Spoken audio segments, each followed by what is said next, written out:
Hello বন্ধুরা, কেমন আছেন? আশা করি সবাই ভালো আছেন। আজকে আমি সাসলিক বানিয়েছি। কিভাবে সাসলিক বানিয়েছি আমার পুরো ভিডিওটি দেখবেন এবং আমার পাশে থাকবেন। আর আমার ইউটিউব চ্যানেলটি সাবস্ক্রাইব করে দেবেন। তো এবার সাসলিক বানানো শুরু করা যাক। সাসলিক বানানোর জন্য এখানে গাজর, পেঁয়াজ রেখেছি। আরও কিছু লাগতো কিন্তু আমি ওগুলো দেইনি, আমার কাছে ছিল না হাতে নাগালে, তাই আমি ওগুলো দেইনি। তাই বাসায় যা ছিল তা দিয়েই বানানোর চেষ্টা করেছি। মুরগিগুলো ছোটো করে কেটে রেখেছি।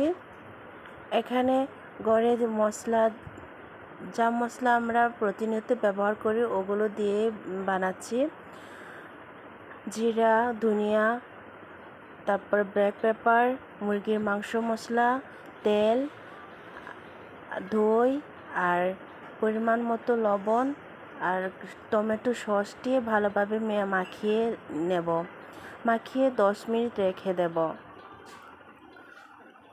10 মিনিটের পরে আমি একটা কাঠির সাহায্যে এগুলো বানিয়ে নেব। কাঠিটা অবশ্যই 10 মিনিট ভিজিয়ে রাখবেন।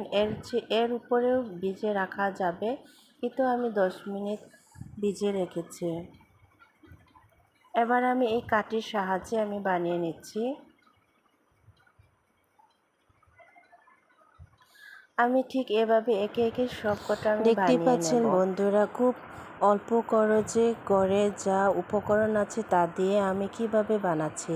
আপনারাও এভাবে বানিয়ে খেতে পারবেন।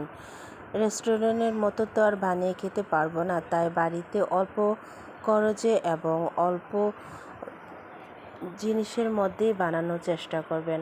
আমি সব বানিয়ে নিয়েছি, তেলও গরম হয়েছে। এবার তেলে ভেজে নেব। মাঝে মাঝে এপাশ ওপাশ উল্টিয়ে দেব।